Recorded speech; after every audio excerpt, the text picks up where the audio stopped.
শরৎচন্দ্র চট্টোপাধ্যায়ের শ্রীকান্ত, চতুর্থ খণ্ড, পর্ব ৪। পৃথিবীর সর্বাপেক্ষা বড় সত্য এই যে মানুষকে সদুপদেশ দিয়া কখনো ফল লাভ হয় না। সৎ পরামর্শ কিছুতেই কেহ শুনে না। কিন্তু সত্য বলিয়াই দৈবাৎ ইহার ব্যতিক্রমও আছে, সেই ঘটনাটা বলিব। ঠাকুরদা দাঁত বাহির করিয়া আশীর্বাদ করিয়া অতি হৃষ্টচিত্তে প্রস্থান করিলেন। পুঁটু বিস্তর পায়ের ধুলা গ্রহণ করিয়া আদেশ পালন করিল। কিন্তু তাহারা চলিয়া গেলে আমার পরিতাপের অবধি রহিল না। সমস্ত মন বিদ্রোহী হইয়া কেবলই তিরস্কার করিতে লাগিল যে কে ইহারা যে বিদেশে চাকরি করিয়া বহু দুঃখে যাহা কিছু সঞ্চয় করিয়াছি তাহাই দিয়া দিব। ঝোঁকের মাথায় একটা কথা বলিয়াছি বলিয়াই দাতাকর্ণগিরি করিতেই হইবে, তাহার অর্থ কি? কোথাকার কে এই মেয়েটা গাড়িতে অযাচিত প্যাঁড়া এবং দই খাওয়াইয়া আমাকে তো আচ্ছা ফাঁদে ফেলিয়াছে। একটা ফাঁস কাটিতে আর একটা ফাঁসে জড়াইয়া পড়িলাম। পরিত্রাণের উপায় চিন্তা করিতে করিতে মাথা গরম হইয়া উঠিল এবং এই নিরীহ মেয়েটার প্রতি ক্রোধ ও বিরক্তির সীমা রহিল না। আর ওই শয়তান ঠাকুরদা ইচ্ছা করিতে লাগিল লোকটা যেন না আর বাড়ি পৌঁছায়, রাস্তাতেই সর্দি গরমি হইয়া মারা যায়। কিন্তু সে আশা ভিত্তিহীন। নিশ্চয়ই জানি লোকটা কিছুতেই মরিবে না, এবং একবার যখন আমার বাসার ঠিকানা জানিয়াছে তখন আবার আসিবে এবং যেমন করিয়া পারে টাকা আদায় করিবে। হয়তো এবার সেই হাকিম পিসেমশাইকে সঙ্গে করিয়া আনিবে। এক উপায় যহ পলায়তি। টিকিট কিনিতে গেলাম, কিন্তু জাহাজে স্থানাভাব। সমস্ত টিকিট পূর্বাহ্নেই বিক্রি হইয়া গেছে। সুতরাং পরের মেলের জন্য অপেক্ষা করিতে হইবে। সে ৬-৭ দিনের ব্যাপার। আর এক পন্থা বাসা বদল করা। ঠাকুরদানা খুঁজিয়া পায়, কিন্তু এমন একটি ভালো জায়গা এত শীঘ্র পাওয়াই বা যায় কোথায়? কিন্তু অবস্থা এমন দাঁড়াইয়াছে যে ভালো মন্দর প্রশ্নই অবান্তর। যথা রণ্যং তথা গৃহম। শিকারীর হাত হইতে প্রাণ বাঁচানোই দায়।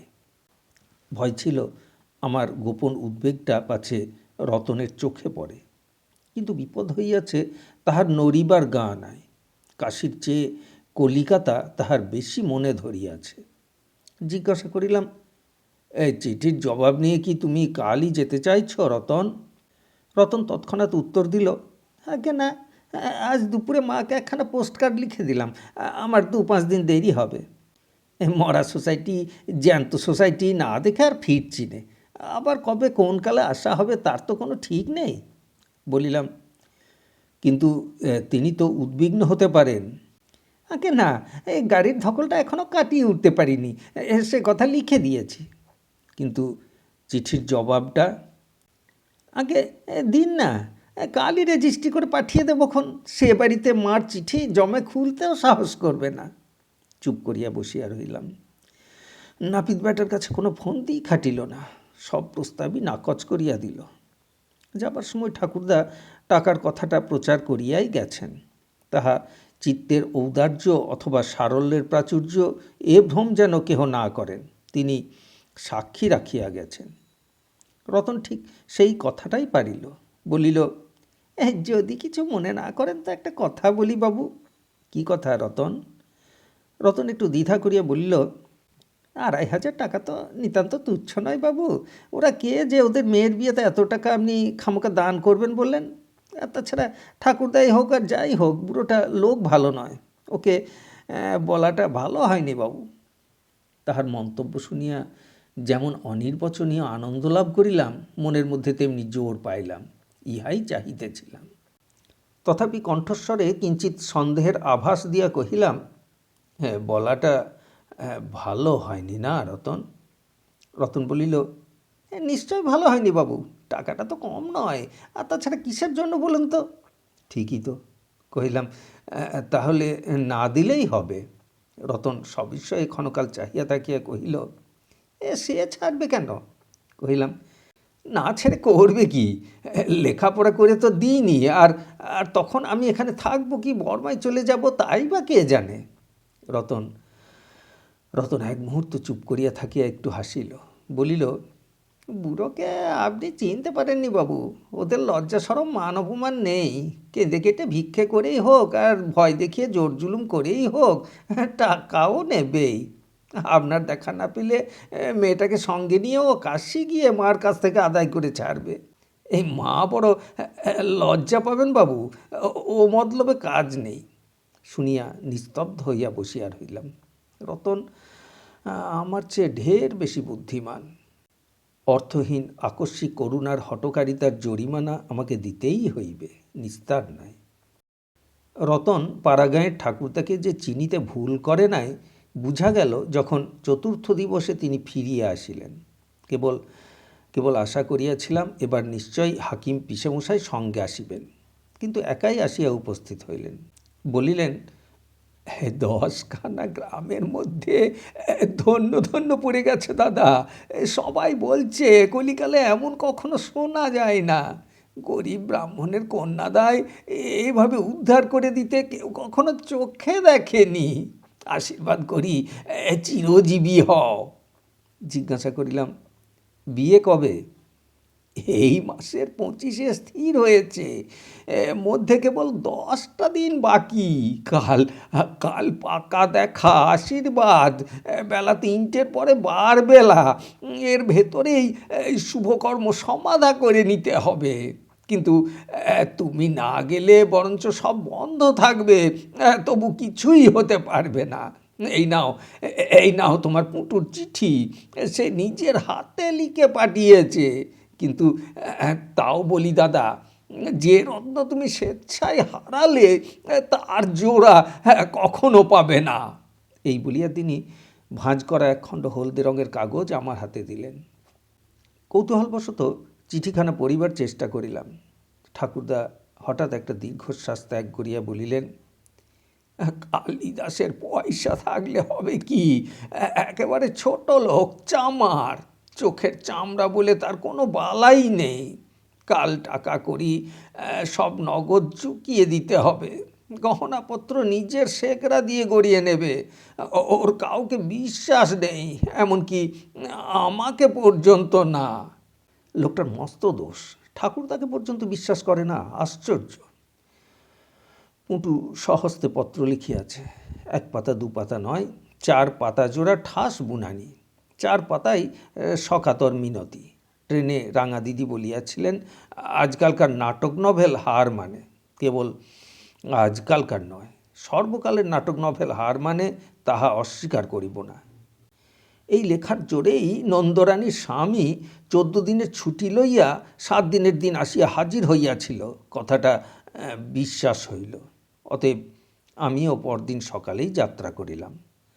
টাকাটা সত্যই সঙ্গে লইয়াছি এবং ভাঙচুর করিয়া প্রতারণা করিতেছি না, ঠাকুরদা নিজের চক্ষে তাহা যাচাই করিয়া লইলেন। বলিলেন, পথ চলবে জেনে, টাকা নেবে গুনে। আমরা দেবতা তো নই রে ভাই, মানুষ। ভুল হইতে কতক্ষণ। সত্যই তো। রতন কাল রাত্রেই কাশী রওনা হইয়া গেছে। তাহার হাতে চিঠির জবাব দিয়াছি, লিখিয়া দিয়াছি তথাস্তু। ঠিকানা দিতে পারি নাই, ঠিক নাই বলিয়া। এ ত্রুটি যেন সে নিজ গুণে ক্ষমা করে, এ প্রার্থনাও জানাইয়াছি। যথাসময়ে গ্রামে পৌঁছিলাম। বাড়িশুদ্ধ লোকের দুশ্চিন্তা ঘুচিল। যত্ন ও সমাদর যাহা পাইলাম তাহা প্রকাশ করিবার ভাষা অভিধানে নাই। পাকা দেখা ও আশীর্বাদ করার উপলক্ষে কালিদাসবাবুর সহিত পরিচয় হইল। লোকটা যেমন রুক্ষ মেজাজের তেমনি দাম্ভিক। তাহার অনেক টাকা, এ কথাটা সকলকে সর্বক্ষণ স্মরণ করানো ছাড়া জগতে তাহার আর কোনো কর্তব্য আছে মনে হয় না। সমস্তই সোপার্জিত। সদম্ভে বলিলেন, মশাই, বরাত আমি মানি নে। যা করব তা নিজের বাহু বলে। দেব দেবতার অনুগ্রহ আমি ভিক্ষে করি নে। আমি বলি, দৈবের দোহাই দেয় কা পুরুষে। বড়লোক বলিয়া এবং ছোটোখাটো তালুকদার বলিয়া গ্রামের প্রায় সকলেই উপস্থিত ছিলেন। এবং অধিকাংশেরই বোধ করি তিনি মহাজন এবং দুর্দান্ত মহাজন, অতএব সকলেই এক বাক্যে তাহার কথাগুলা স্বীকার করিয়া লইলেন।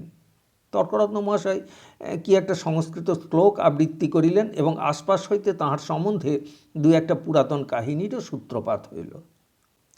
অপরিচিত ও সামান্য ব্যক্তি অনুমানে তিনি অবহেলা ভরে আমার প্রতি কটাক্ষপাত করিলেন। টাকার শোকে আমার অন্তরটা তখন পুরিতেছিল, দৃষ্টিটা সহ্য হইল না। হঠাৎ বলিয়া ফেললাম, বাহুবল আপনার কি পরিমাণে আছে জানি নে, কিন্তু টাকা উপায়ের ব্যাপারে দৈব এবং বরাতের জোর যে যথেষ্ট প্রবল তা আমিও স্বীকার করি। তার মানে? বলিলাম, মানে আমি নিজেই, বরকেও চিনি নে, কনেকেও না, অথচ টাকা যাচ্ছে আমার এবং সে ঢুকছে গিয়ে আপনার সিন্ধুকে। একে একে বরাত বলে না তো বলে কাকে? এই বললেন, আপনি দেবদেবতার অনুগ্রহ নেন না, কিন্তু আপনার ছেলের হাতের আংটি থেকে বউয়ের গলার হার পর্যন্ত তৈরি হবে যে আমারই অনুগ্রহের দানে। হয়তো বা বউ ভাতের খাওয়ানোটা পর্যন্ত আমাকেই জোগাতে হবে। ঘরের মধ্যে বজ্রপাত হইলেও বোধ করি সকলে এত বিচলিত ও ব্যাকুল হইয়া উঠিত না। ঠাকুরদা কী সব বলিবার চেষ্টা করিলেন, কিন্তু কিছুই সুস্পষ্ট বা সুব্যক্ত হইয়া উঠিল না। কালিদাসবাবু ক্রোধে ভীষণ মূর্তি ধারণ করিয়া বলিলেন, আপনি টাকা দিচ্ছেন তা আমি জানব কি করে, এবং দিচ্ছেনই বা কেন? বলিলাম, কেন দিচ্ছি সে আপনি বুঝবেন না, আপনাকে বোঝাতেও চাইনি, কিন্তু দেশশুদ্ধ সকলে শুনেছে আমি টাকা দিচ্ছি, কেবল আপনিই শোনেননি। মেয়ের মা আপনাদের বাড়ি শুদ্ধ সকলের হাতে পায়ে ধরেছে, কিন্তু আপনি বিএ পাশ করা ছেলের দাম ২৫০০-এর ১ পয়সা কম করতে রাজি হননি। মেয়ের বাপ ৪০ টাকা মাইনের চাকরি করে, তার ৪০টা পয়সা দেবার শক্তি নেই। এটা ভেবে দেখেননি আপনার ছেলে কেনবার অত টাকা হঠাৎ তারা পায় কোথায়? যাই হোক, ছেলে বেচা টাকা অনেকেই নেয়, আপনি নিলেও দোষ নেই, কিন্তু এরপরে গাঁয়ের লোককে বাড়িতে ডেকে টাকার অহংকার আর করবেন না, এবং একজন বাইরের লোকের ভিক্ষের দানে ছেলের বিয়ে দিয়েছেন এ কথাটাও মনে রাখবেন। উদ্বেগ ও ভয়ে সকলের মুখ কালীবর্ণ হইয়া উঠিল। বোধহয় সবাই ভাবিলেন এবার ভয়ঙ্কর কিছু একটা ঘটিবে, এবং ফটক বন্ধ করিয়া সকলকে লাঠিপেটা না করিয়া কালিদাসবাবু আর কাহাকেও ঘরে ফিরিতে দিবেন না। কিন্তু তিনি কিছুক্ষণ নিঃশব্দে বসিয়া থাকিয়া মুখ তুলিয়া বলিলেন, টাকা আমি নেব না। বলিলাম, তার মানে ছেলের বিয়ে আপনি এখানে দেবেন না? কালিদাসবাবু মাথা নাড়িয়া কহিলেন, না তা নয়, আমি কথা দিয়েছি বিবাহ দেব, তার নড়চড় হবে না। কালিদাস মুখুজ্জে কথার খেলাপ করে না। আপনার নামটি কি? ঠাকুরদা ব্যগ্রকণ্ঠে আমার পরিচয় দিলেন। কালিদাসবাবু চিনিতে পারিয়া কহিলেন, ওহো, তাই বটে, এর বাপের সঙ্গেই না একবার আমার ভয়ানক ফৌজদারি মামলা বাঁধে। ঠাকুরদা বলিলেন, আজ্ঞে হ্যাঁ, কিছুই আপনি বিস্মিত হন নাই, এ তারই ছেলে বটে, সম্পর্কে আমার নাতিও হয়। কালিদাসবাবু প্রসন্ন কণ্ঠে বলিলেন, তা হোক, আমার বড় ছেলে বেঁচে থাকলে এমনি বয়সই হতো। শশধরের বিয়েতে এসো বাবা, আমার পক্ষ থেকে সেদিন তোমার নিমন্ত্রণ রইল। শশধর উপস্থিত ছিল। সে শুধু সকৃতজ্ঞ চক্ষে আমার প্রতি একটিবার মাত্র দৃষ্টিপাত করিয়াই পুনরায় মুখখানি আনত করিল। আমি উঠিয়া আসিয়া প্রণাম করিলাম, বলিলাম, যেখানেই থাকি অন্তত বউ ভাতের দিন এসে নববধূর হাতে অন্ন খেয়ে যাব, কিন্তু অনেক রূঢ় কথা বলেছি, আমাকে আপনি ক্ষমা করবেন। কালিদাসবাবু বলিলেন, রূঢ় কথা যে বলেছ তা সত্যি, কিন্তু আমি ক্ষমাও করেছি, কিন্তু উঠলে চলবে না শ্রীকান্ত। শুভকর্ম উপলক্ষে সামান্য কিছু খাবার আয়োজন করে রেখেছি, তোমাকে খেয়ে যেতে হবে। যে আজ্ঞে তাই হবে বলিয়া পুনরায় বসিয়া পড়িলাম। সেদিন পাত্রকে আশীর্বাদ করা হইতে আরম্ভ করিয়া অভ্যাগতগণের খাওয়া দাওয়া পর্যন্ত সমস্ত কার্যই নির্বিঘ্নে সুসম্পন্ন হইল।